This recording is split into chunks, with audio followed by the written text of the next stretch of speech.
Dudes and dudettes, how are you guys? This is Chazzy, and on today's episode of Tell a Chazzy, I'm going to be talking about a series that I have been wanting to talk about for a very long time, ever since I finished watching it some time ago. It is called The Last Dance, okay? And it is a docuseries on Netflix talking about the Chicago Bulls dynasty, you know, in the 80s and 90s when Michael Jordan was becoming a rising star, you know? And the reason that I really want to talk about this series in particular is because I've been getting into basketball lately. I don't know if you guys have been catching my NBA Live 19 playthroughs, gameplays. I'm gonna leave a link up here to the playlist, and I have been actually getting into basketball, you know, and after watching this series, you know, it really helped me to become a fan even more of the sport, you know. And also, I for so many years I have been you know, hearing about Michael Jordan being the best basketball player that ever lived, you know. So many people said this, and it was pretty much unanimous to me, you know. But after actually seeing what he could do, you know, through this docuseries, I finally understood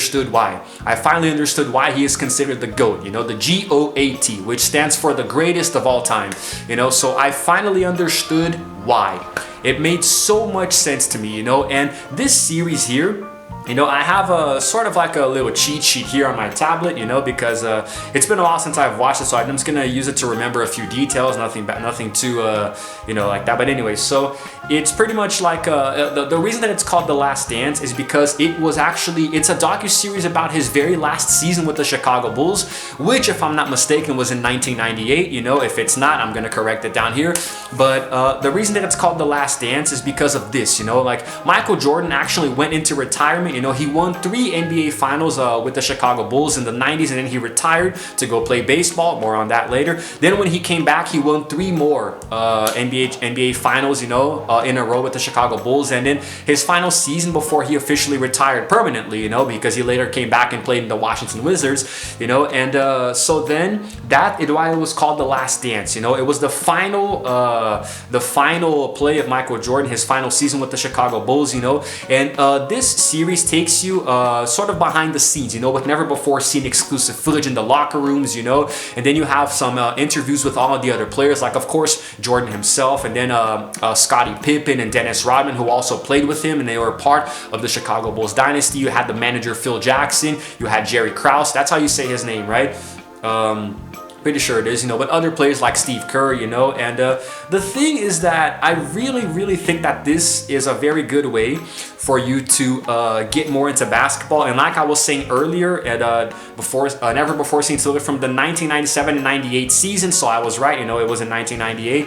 And it's really crazy because there are so many people. Just to give you guys an idea, there were about 90 people interviewed for this documentary, you know. And my God, look at the list, guys.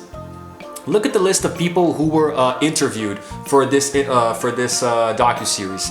It is a lot of people. It is a lot of people, you know. So, and a lot of them are athletes, managers, you know, things like that. So it was pretty crazy, you know. Even Kobe Bryant showed up at one point. God, rest in peace, Kobe. I think I'm gonna do a video just on him later.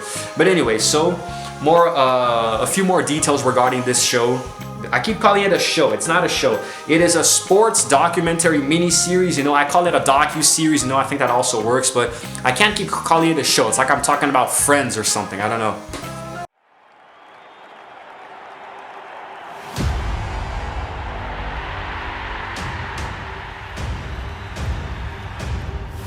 Now, if you happen to be a fan of basketball, then obviously this is right up your alley, you know. And me, I'm an up-and-coming basketball fan, you know. I'm still getting into it. I'm not exactly a die-hard fanatic just yet, you know. Although I do have my own specific team. I chose to support the Los Angeles Lakers in honor of the late Kobe Bryant.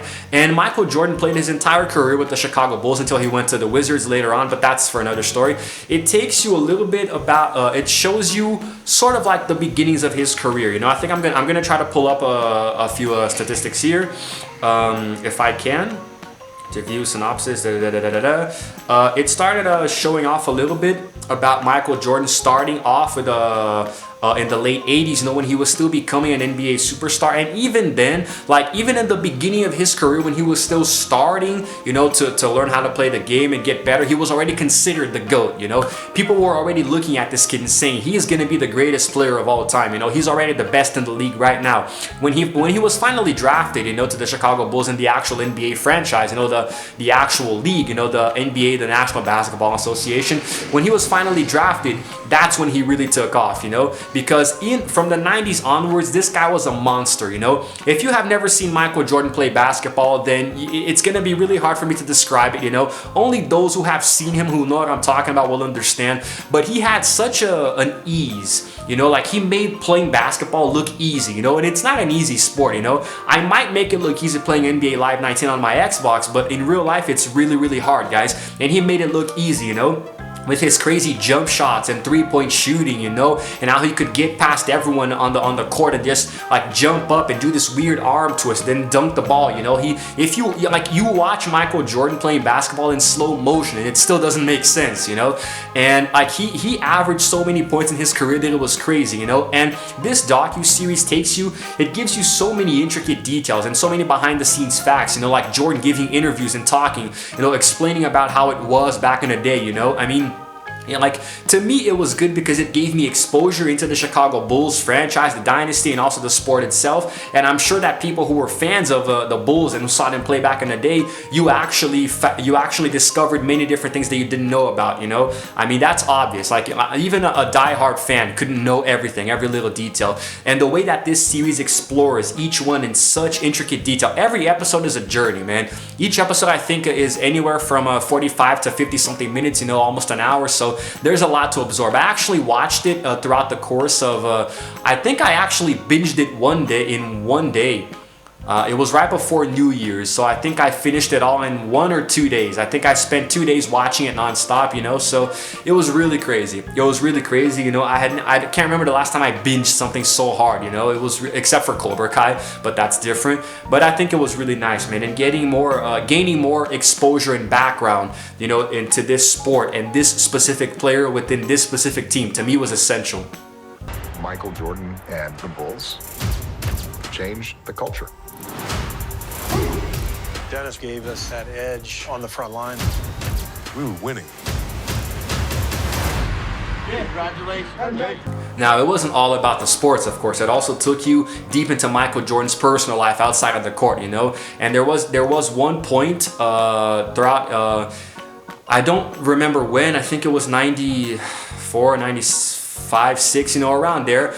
Jordan's dad died, you know, he was actually killed, you know, he was murdered and robbed, you know, at gunpoint on a highway. So then when Michael found out, it really took a toll on his life, you know, on and off the court. And then it actually led him to, I think an entire episode is dedicated to this, and it explains it, that Jordan actually retired from professional basketball to pursue a career in baseball, because that's what his father wanted him to play originally when he was a kid, you know. So, I mean, you can understand where he's coming from, you know. This guy was like, he wanted to pay tribute to his father, you know, and I sort of like pay homage to him. But Michael Jordan playing baseball was something that was very strange, you know. He didn't last very long, and of course the very next year he came out of retirement and went back to basketball, you know. And it was really crazy. I can imagine how much the hype was around the world when this news article came out, because he came out of retirement saying just 2 words: "I'm back." You know, and those 2 words like definitely went viral around the world, because Michael Jordan at one point with the Chicago Bulls, he was literally a celebrity. This guy was bigger than most actors and singers of the time, you know, because people saw him as like this superhuman athlete, you know. And it was actually very common for celebrities to go to the Chicago Bulls matches just to see him play. The docuseries actually shows a very cool moment in the sometime in the 90s. Leonardo DiCaprio, a very young Leo DiCaprio, probably still at the height of his Titanic fame, he went to a Chicago Bulls game, and then afterwards he asked Michael Jordan for an autograph. You know, they were talking a bit. That was so cool, because I mean, try to think of it like this, you know, celebrities go to a basketball game to watch Michael Jordan play, you know, and then later they want his autograph, they want a photo with him, you know. So this guy, like, it was impossible. At one point, it was impossible for him to go anywhere without being mobbed, you know. He had no privacy. Like his life, he was isolated into hotel rooms and the courts, you know, so he had no privacy at all. I don't know if it's still the same today after retirement, but it really shows you how much fame takes a toll on a person, you know, even an athlete. So, and despite having such a love for the sport, I'm pretty sure he got exhausted at some point, you know. And it also shows you about how he dealt with this, you know, like what he did and how he motivated himself to keep going and stay at the top when he was there, you know. Of course, he still lost a few matches with the Bulls, but it didn't stop him from winning. It didn't stop the Chicago Bulls from winning 3 NBA championships in a row twice, you know. And it begs the question, what if he had kept playing? Like, what if when he came out of retirement again in 2000 or 2001, I think, like, and played for the Washington Wizards, what if he had come back to Chicago Bulls? Could he have won more championships? But he didn't, because of some problem with the board of directors, the more political side of things, so he decided to go to a different team. Tragic. Now, even the political side of things, the bureaucracy, you know, involving like the board of directors and all of that, even that was interesting to watch, in my opinion, because it started to show like the dynamics, like outside of the court, you know, in the locker rooms and then in the boardrooms and all of that, you know, how the players openly resented and mocked Jerry Krause, you know, who was the general manager. So it's like, I mean, it's crazy, guys. Phil Jackson was the coach for many years, and there was a point where Michael Jordan himself said, look, if Phil Jackson stops coaching, I'm going to stop playing, you know. It's like this guy had such a powerful effect on the team as a whole that they refused to play without him, you know.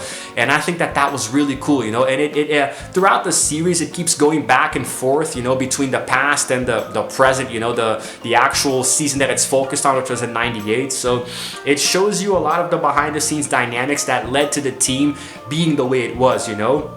They had a few really good players around them, you know, like Scottie Pippen, and Scottie Pippen was a very interesting figure, you know, because there was a point where he stopped playing, and that actually affected the Bulls to a certain degree. Michael Jordan was a monster, you know, and I'm pretty sure he could resolve any issue by himself on the court, but not having Scott Pippen, you know, to help you out, really, it was a huge hole that was left there, a big gap to fill.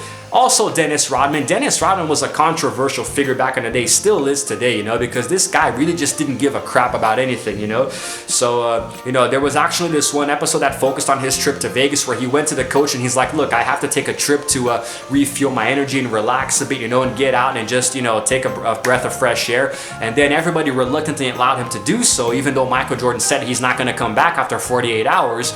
And he actually didn't. He went to Vegas with his then girlfriend, Carmen Electra. He partied for a couple of days, you know, and then, you know, he just didn't come back for practice, you know. It got to the point where Michael Jordan had to fly to Vegas and literally drag the dude out of bed and take him back to a basketball practice, you know. So, and it's very interesting to see, like, I mean, dude, like how much of a badass do you have to be to go to Vegas and drag Dennis Rodman out to play basketball, you know? And there was a time where he was all crazy. He was painting his hair different color. He was dressing all weird, you know. He pretty much became Michael Jackson, you know, outside of the court. So, but he really did know how to play ball. He was a really good basketball player, you know. So there are a lot of different dynamics that were explored throughout the series, and I loved watching every minute of it, you know, because it really showed you that this team was dysfunctional, but at the same time it was this exact dysfunction that made them all play so well, you know. So, and if you don't like basketball and you watch this series, I'm pretty sure it's going to help you get into it, you know. It shows you some very interesting games, you know, some noteworthy matches, you know. There's the NBA Finals has a best of 7 series, you know, the NBA playoffs, so it shows you, you know, like some of the more dramatic moments, you know, and how sometimes the teams go back and turn it around, you know. And it's crazy to think that the Chicago Bulls won a treble twice. A treble is when you win the championship 3 times in a row. I'm pretty sure they also won the conference finals, you know, which is when teams from 2 different conferences go head to head for a spot in the NBA playoffs. So it's crazy, man. This series really was crazy, you know, and I'm definitely looking forward to watching it again sometime, you know. It's gonna be really cool. I let my anger motivate the players. What's up?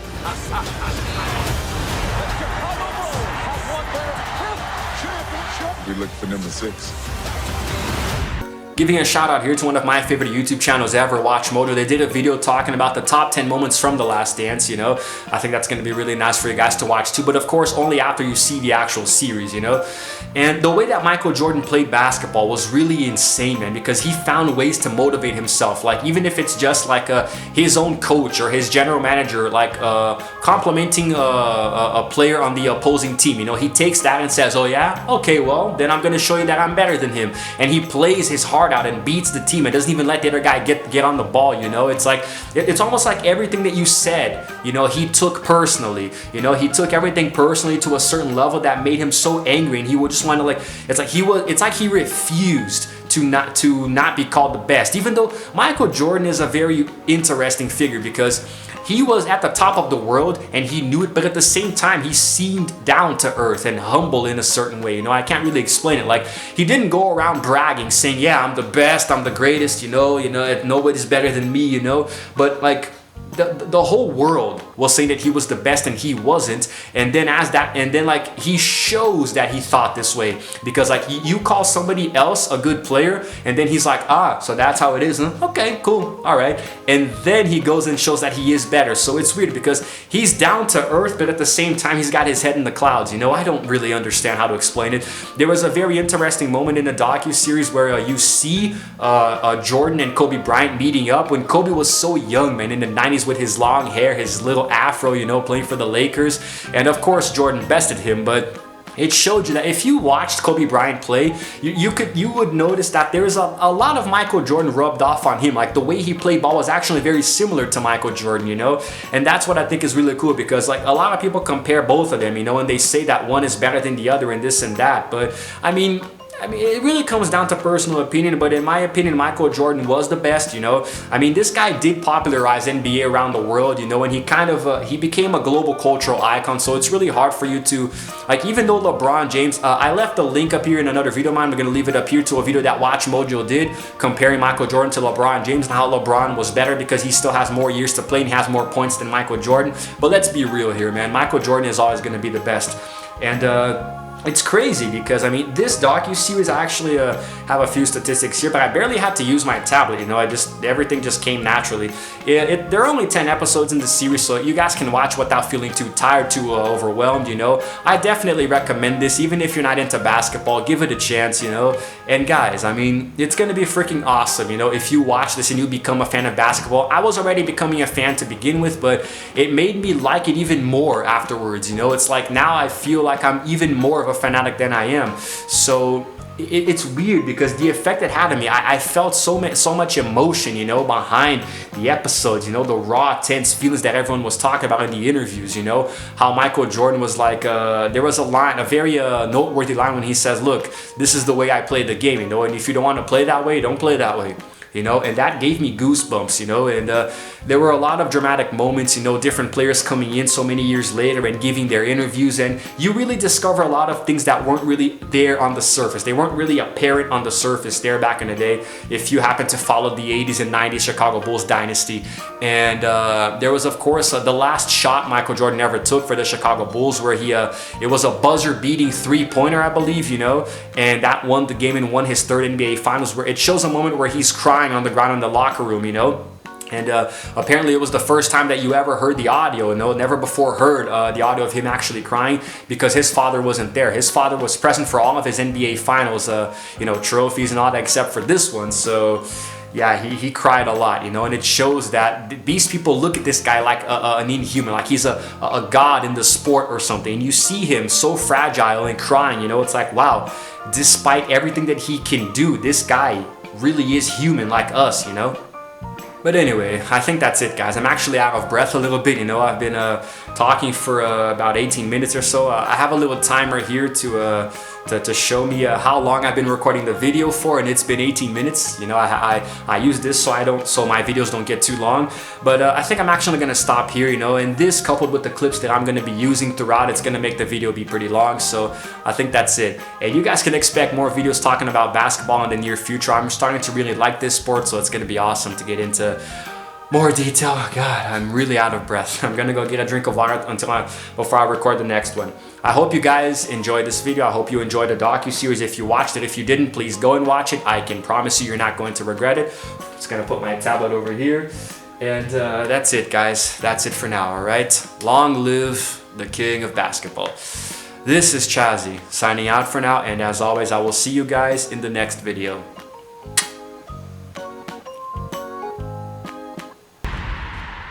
They all understood who I was.